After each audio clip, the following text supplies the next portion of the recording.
How's it going, James? Online Car Show. Today we're going to continue the car detailing series with update 2 and get into under the hood, under the carriage, trim of the car, and all the rubber trim pieces of the car. Without hesitation, let's get this video started. My milkshake brings all the boys to the yard, and they're like, it's better than yours. Damn right, it's better than yours. I could teach you, but I have to charge. My milkshake brings all the boys to the yard.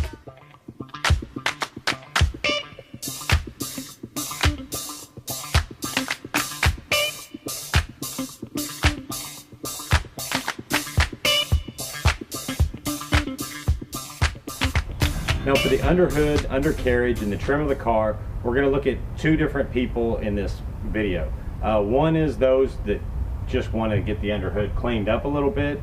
It's going to create a little longevity to the car and stop dirt from entering into metal contact points under the engine and stuff like that.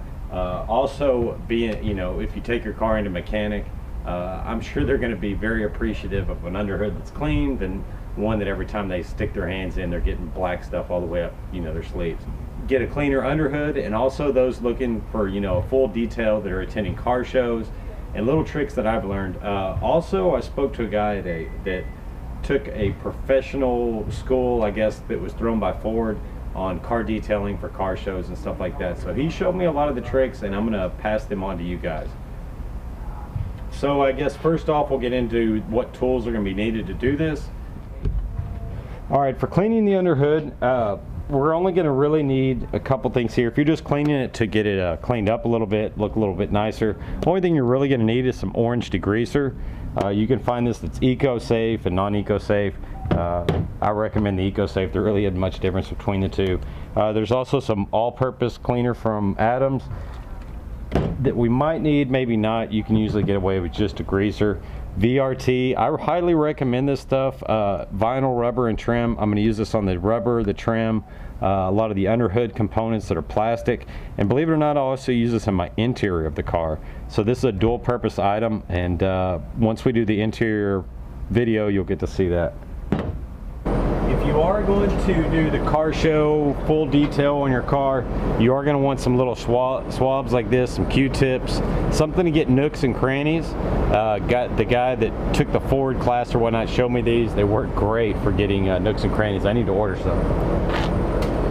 I found these online. The picture looked a lot bigger than they actually ended up. The picture looked like they were about this long. They're actually really small.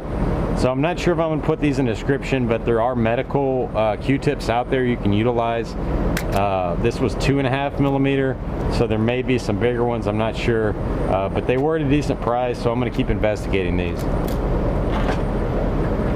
Also, some sticks. I cut up an old fishing pole here. What you use this for, you'll find out. And this is another trick he showed me. We're going to wrap the end with a microfiber towel. Maybe put some tape on it if we have to, and use this to get into nooks and crannies. I've got different sizes out here for the purpose of getting different size holes. Here's the end of a broomstick you could use.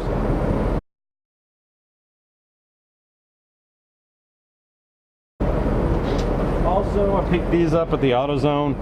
It's just a little brush you can use, interior brush. You can use it under the hood. Just some pointed stuff. This is actually more for fence, but this has got a little point on it we can utilize just for getting the little cracks. Last but not least, something to cover up stuff you don't want to get wet. As you know, these cars get more and more electrical, and we're going to start this off by covering up our fuse thing here as best you can. We're going to use it later on so we can lean on the car without scratching the body and stuff too. So good product to have there. We've got it pretty well set up. Now the first step we're going to do, believe it or not, and I want y'all to listen to this, disconnect the battery. This is electrical stuff. There's electricity that's flowing in here, and we don't want to short. That'll cause a problem. We're going to disconnect the battery until everything fully dries, and then plug it back in. This may be a problem for some of y'all if you have an inspection coming up, because with disconnecting the battery, you're going to reset the computer's history, and you won't be able to get an inspection.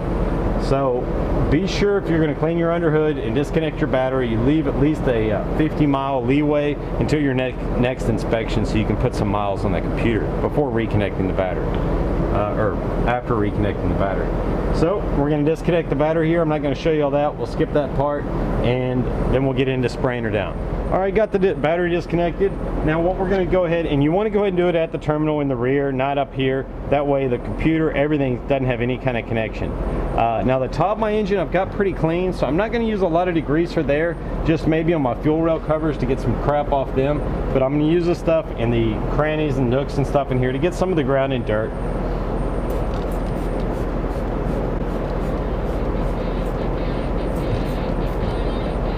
And most of your nozzles will have two different settings.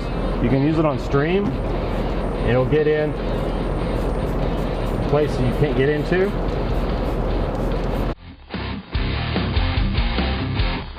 And I'm going to go ahead and cover just to make sure if any water gets on there we can pull it off. Should get back behind there really good.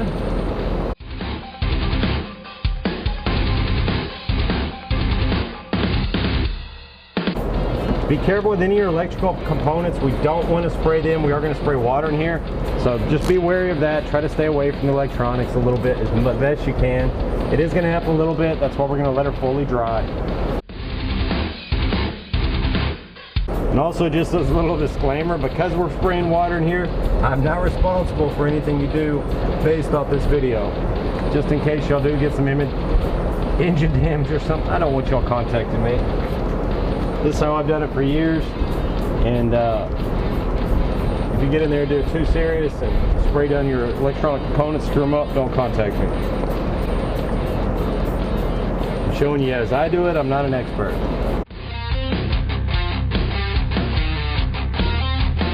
Got it pretty well sprayed down, got all my rubber and nooks and crannies good.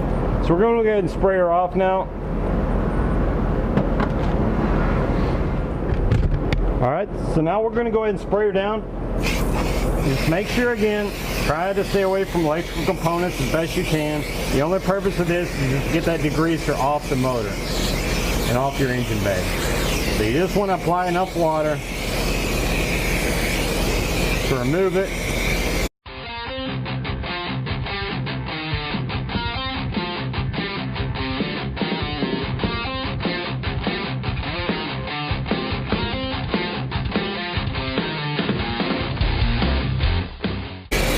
Well, a lot of y'all are probably cringing right now seeing me spray down the motor, but believe it or not, they are built a little bit for this. Water gets in them if you drive through the rain.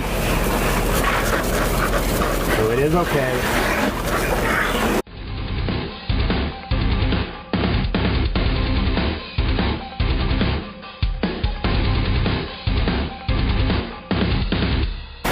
Once you feel pretty satisfied with the way you sprayed it down, cut your water off. We're going to go ahead and get a microfiber towel here, drying towel. Get rid of all your big puddles in here that you can get to.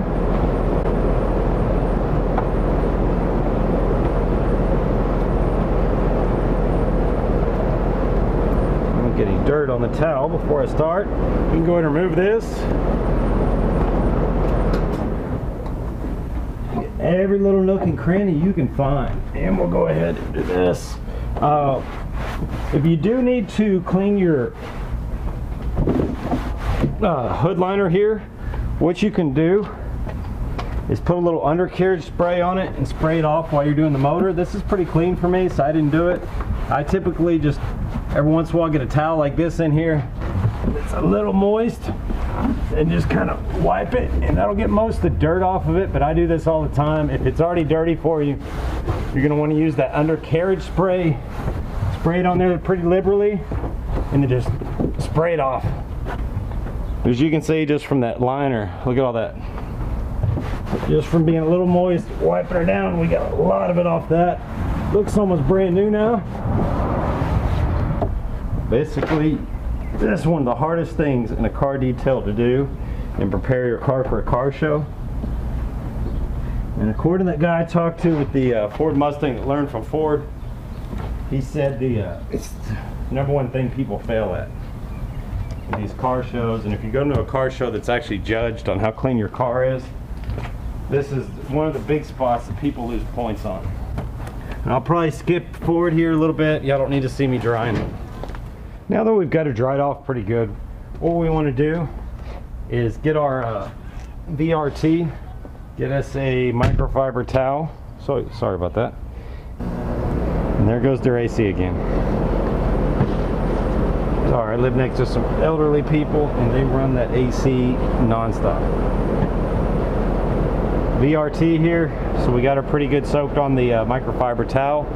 We're going to take it and just anywhere you see plastic, we're going to apply this all around it. This is going to give it a nice glossy look, clean it up a little bit, and protect that plastic a little bit from drying out, at least on the surface. To get it even as possible, everything you can. This is metal here, so we do want to get it off there. We'll use detail spray on any painted metal surface. Any rubber, plastic, anything like that, we use the VRT. As you can see, it gives it a nice glossy look, makes it look like new plastic. Any little small part like that, we're going to have to come back later on with Q-tips. I think you are getting the idea of what's going on here, so I'm going to fast forward this part and get to the nooks and crannies after I finish. Also, all your radiator hoses here, make sure you put some VRT on them. They clean up really nicely. Just to give you all an overview of places that I put some VRT on, of course the fuse box cover, fuel rail covers, anything plastic. I haven't VRT just yet, but we need to get that done. It is some small nooks and crannies. We'll use the sticks for that. I am about to VRT this top portion here with the rubber seal. Got all the radiator hoses VRT'd, they're all shined up, the air intake line. It's starting to come along here. We're just about to get down to the nooks and cranny and fun part, but I'll get this shined up and then we'll get to that. All right, we got the back seal all VRT. Now that's a really important part for the fact that that's a part that sees a lot of sunlight if you don't have it in the garage. So getting that back piece all around the windshield and stuff, you can go back later on and clean the windshield if you get some on there, that's fine. But getting that is really important. Now we're going to get on to the fun part.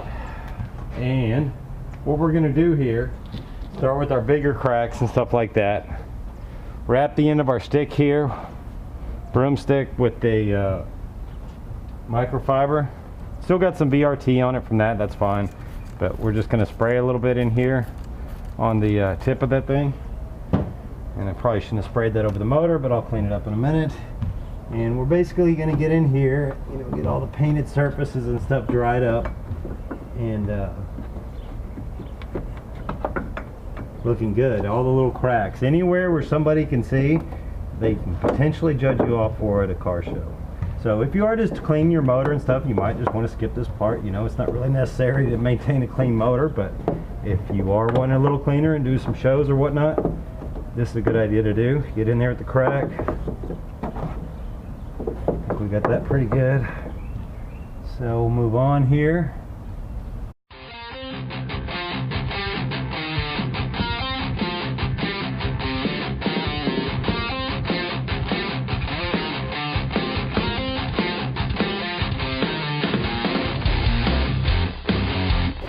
This is an area that always gets judged off for. Right here in the crack. Get all that real good. That's a spot a hot spot to look at. Because it's a spot they know that it's hard to get to and a lot of people won't clean. Alright, for this metal piece right here, as I said, we're just going to take some detail spray, spray it right here because it's just a painted surface. Get all of your water spots out of here with the detail spray. Get it all shinied up. Also, I missed a real important part here on this engine. You know, you can utilize your brush to get in some of these nooks and crannies. You'll find in here to get some of the dust off, or a pointed, or you can use your Q-tip. You know, get in some of these cracks and nooks and stuff like that. But if you find that you still can't get in a spot, one thing you could utilize is an air gun on an air compressor. That'll allow you, an air gun to get in there real tight, give a little spot of air, push anything out that's nasty. Let's move on to the trim and undercarriage. Alright, as I mentioned, for your undercarriage, it's really easy. You're going to take your undercarriage spray. I'm not going to do it today because I've already done it, and my car's so low it's hard to get a shot anyways. But if you need to jack up your car a little bit, you're going to want to spray the first, couple feet in both ways with the Adams undercarriage spray. Get you a hose, rinse it off. That'll get 90% of it. If you need to, go back in with a brush it down with some soap and water, and then spray it again. But the undercarriage spray should put a good protective coat on it too, I've noticed, which is really cool. Now for exhaust tips, and this is a trick I learned actually from Lethal Camaro in one of his videos. Finishing polish works wonders. You want to do it with the clean exhaust tip. These are fairly clean, but we want to just basically wipe her off a little bit, put a little bit of finishing polish on our rag, on our microfiber towel I should say, so we don't scratch it. Rub her in a little bit, and then just put it on there. That's it.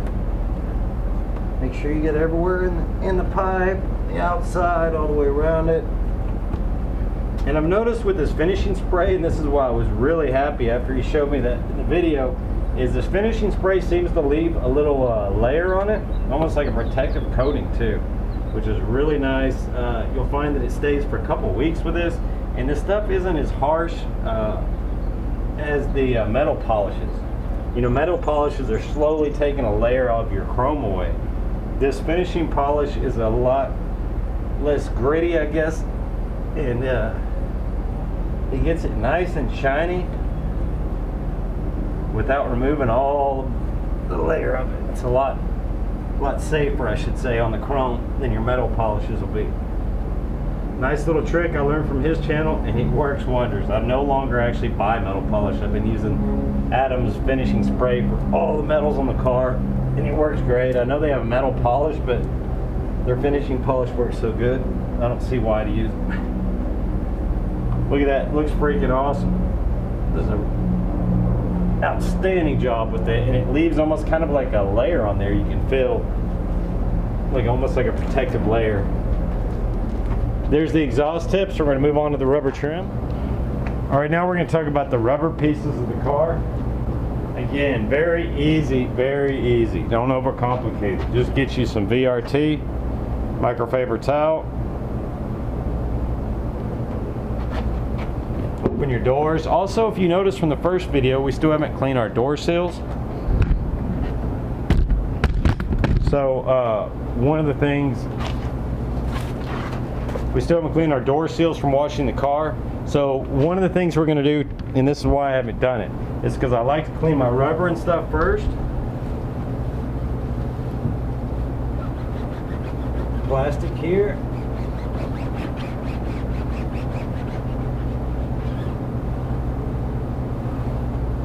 And once I get all my rubber seal done and so forth, I'll come back with some detail spray and clean up our paint around our door sill here and get it all shined up. But that's why I do that step afterward, is for the fact that you are going to get some over wipe on your VRT. It's going to go off onto the paint, and you'll come back with a detail spray, clean it up, and she'll look good.